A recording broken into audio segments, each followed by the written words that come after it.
একাধিক ওয়ারহেড বহনকারী ক্ষেপণাস্ত্র তৈরির সফল পরীক্ষা চালানো হয়েছে বলে দাবি করেছে উত্তর কোরিয়া। বৃহস্পতিবার রাষ্ট্রীয় টেলিভিশন KRT এই পরীক্ষার 3টি স্থির ছবিও প্রকাশ করেছে। পিয়ংইয়ং বলছে, দূরপাল্লার ব্যালিস্টিক ক্ষেপণাস্ত্র দিয়ে সজ্জিত একটি প্রথম শ্রেণীর ইঞ্জিন ব্যবহার করে এই পরীক্ষাটি চালানো হয়েছে। তবে উত্তর কোরিয়ার এমন দাবিকে প্রতারণা হিসেবে দেখছে দক্ষিণ কোরিয়া।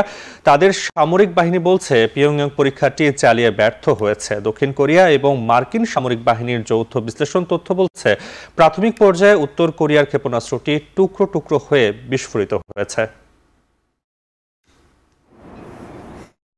미사일은 비행 초기 단계에서 폭발했습니다. 또 북한이 오늘 아침에 다른 내용으로 공개를 하였는데 그것은 기만과 과장을 위한